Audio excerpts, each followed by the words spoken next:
Welcome to We Politics, brought to you by the Windsor-Essex Catholic District School Board.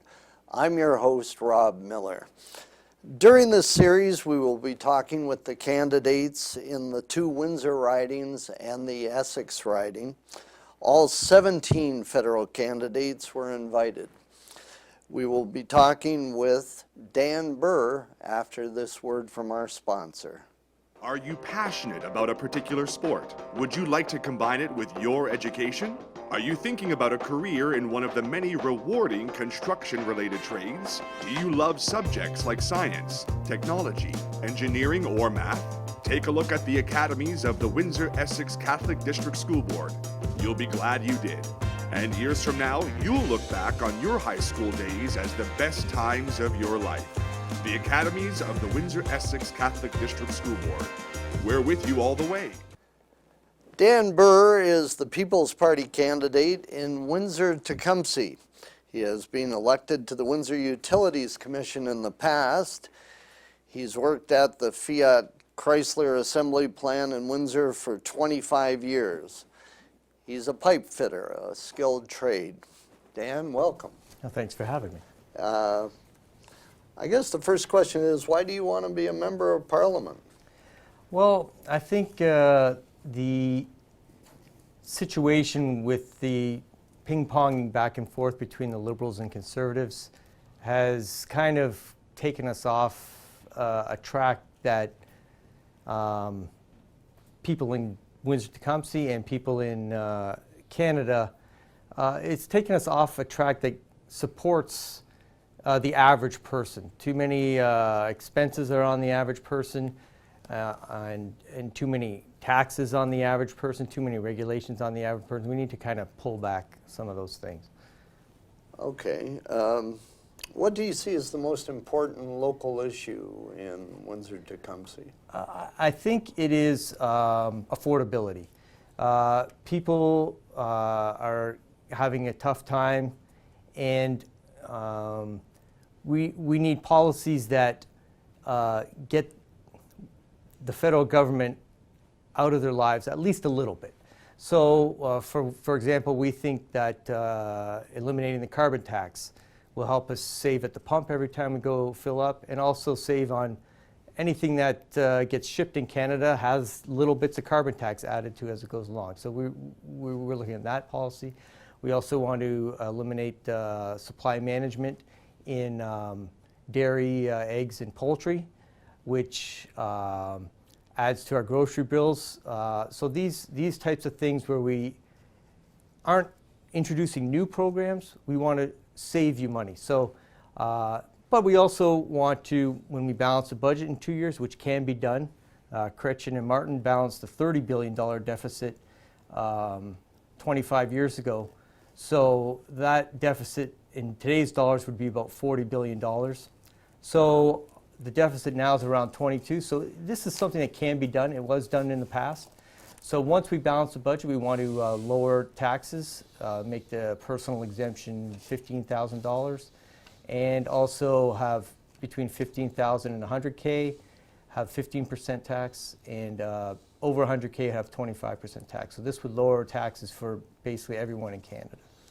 What do you see as the biggest environmental issue in Windsor-Tecumseh? Right now, it's basically flooding and flooding mitigation, which are areas of provincial jurisdiction, but the federal government does have a role to play in the Great Lakes, and so that is in the Windsor-Tecumseh and Essex region. So there's roles to play for the federal government there. So we're looking at specific targeted things that deal with specific issues. So for example, flooding in Windsor-Tecumseh would be something we'd look at. We'd look at, for example, Vancouver and Montreal dump their raw sewage right into the Gulf of St. Lawrence and in the Pacific Ocean. These type of specific issues that are present now in environmental issues, not something that, we want to look at mitigation for climate change, adaptation for climate change, but not something that we want to take our economy down a road where we don't want it to go, frankly, as far as eliminating CO2 altogether or eliminating many of the many jobs that we have in Alberta and Saskatchewan. That's not a path we want to go down. So if I listen to you correctly, you identify that there is climate change. You don't deny that. No. What we deny, if you want to call it that, is that there's a climate emergency that is urgently needed right now. We don't believe there is. We wouldn't have the leaders of the Liberals and Conservatives and the Greens and the NDP flying around the country on the most carbon-intensive form of travel there is if they honestly believed it was an emergency. So we too don't honestly believe it's an emergency.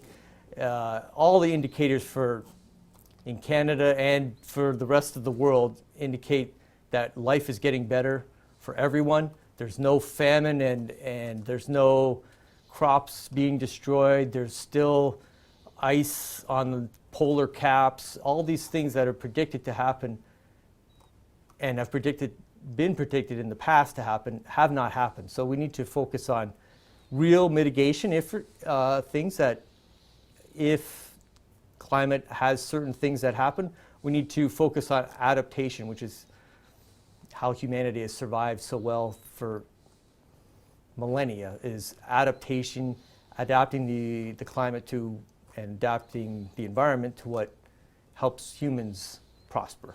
Okay, let's bring it back to Windsor-Tecumseh specifically. What are the voters telling you at the door? Many of them, like I mentioned, they are telling me about affordability issues. Another thing is housing prices is also an issue, both for renters and for owners and buying houses. We think that's a long-term problem that needs a long-term solution. We didn't get there just yesterday on this type of thing. So one of the things that happened in the past is capital gains was introduced in the 70s, and that destroys some of the investment that people want to do because it's going to affect how much money they make at the end of it, right? So we want to eliminate the capital gains tax, and that will be one of the ways that we can hopefully, like builders and investors will invest again in building homes, building apartments, building rental units, because they know that at the end of the day, they're going to be able to reap the profits of what they build. Speaking of investment, you're a Fiat Chrysler worker. Yes. What do you think your party could do in Windsor generally, but a lot of people from Windsor-Tecumseh work at Chrysler? Sure. To retain, not just Chrysler, but to retain and attract more manufacturing to this area? Well, we want to do it for here, but we want to do it across Canada too. So we're not going to be targeting specific dollars to a Windsor plan, but we would want, one of the things we have in mind is we just want to lower the corporate tax rate, 15% to 10% across Canada. We want to accelerate the capital cost allowance on investing in productivity and innovation improvements so they can write off that investment within a year and extend that not only to manufacturing but all other types of businesses. And these are some of the things that will stimulate growth and business investment and the better paying jobs that come from productivity improvements in Windsor and across Canada where that money is invested. So those are a couple things. One of the things we also want to do though is we do want to get rid of corporate subsidies, and the other parties talk about putting strings on corporate subsidies, but the corporations just won't take the money. I worked at Fiat Chrysler, and when they were investing in the new Pacifica, they had a political football about investment money coming from Ontario, and they said no. They walked away from the money, and they invested anyways. So a lot of these things that the governments invest in are things that would happen anyway. So we don't need the government kind of meddling in that kind of those kind of decisions that businesses make. You have a lot of seniors in your riding. What can you do for seniors? That gets back to just making life more affordable. So lowering the grocery bill by getting rid of supply management.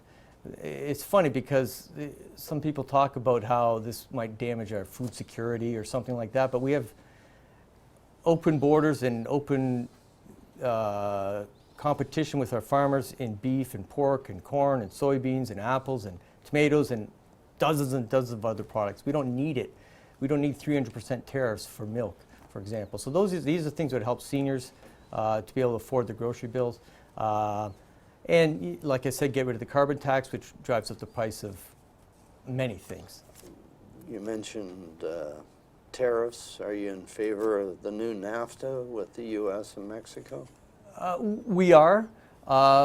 We hope that the federal government, I believe the federal government has passed it, but we're hoping the U.S. government will pass it. I think it could have been better. Donald Trump wanted supply management on the table. That was one of the things, and our party would have put it on the table to get a better deal for all Canadians. So one of our things is we need to work with the person in the White House, whoever that person may be at any given time. So we need to have respectful relations with whoever that person is. So we think that's important, and we think that's lacking right now. Is the People's Party against immigration? We're not against immigration. That's a good question.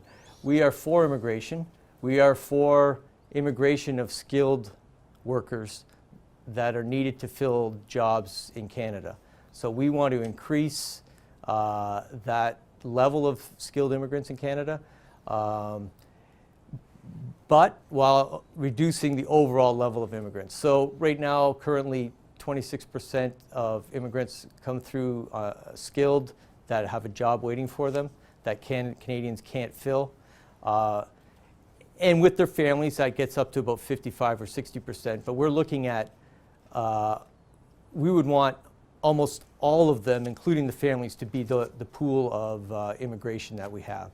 So we'd get maybe up to 40 or 50% would be skilled immigrants that we'd want, and then of course their families would be welcome to come with them. As far as refugee goes, we want to target people that live in parts of the world that have no other neighboring country that they can go to for safety, and we would welcome those type of people in Canada. Okay. Do you agree with these proposals for pharmacare, national pharmacare? No, I don't. First of all, it's a provincial jurisdiction. The government shouldn't be involved with it. Second of all, between the private drug plans and the provincial government drug plans, almost everyone in Canada is already covered. So if there's improvements that need to be made in the provincial public drug plans that would help some of the people with their costs, that might be something that the provincial governments, first of all, should look at, but there could be some sort of coordination on buying drugs federally. But what we don't believe in for sure is passing on there's 23 million Canadians that have private drug plans that cover them. All the pharmacare programs want to transfer all those people onto a government program. That's why the parliamentary budget officer said that it would cost $20.6 billion more for the federal government to take over pharmacare. So we're definitely against that. There's other reasons, because provincial plans don't cover nearly as many drugs as the private drug plans in Canada. So there's many reasons that we are against it. What's the first question people ask you? Has anybody asked you if you're related to Fred Burr and Dave Burr? I am related. David Burr was my father. Fred Burr was my grandfather. Okay. So for people who weren't around then, Fred was the MPP for Windsor Riverside before Yes. Dave Cook. Yes. And NDP, Dave- MPP. And my father ran provincially and federally once each, and he was the mayor for a time and a Yes. long-time city councilor. Yes, I knew him well. You got 1 minute left to tell the people why you should be elected. Well, like I mentioned, the People's Party is for getting the federal government kind of out of their lives as far as the costs that they add to people. So we want to cut the carbon tax. We want to cut income taxes once we balance the budget. We want to get rid of supply management. And we also want to cut the capital gains tax. And all those things are things that will improve the affordability for people in Windsor-Tecumseh and all of Canada, of course. So I hope to get support on those issues. Thank you for being here, Dan. Oh, thanks for having me. And thank you for joining us on We Politics. We'll see you again real soon.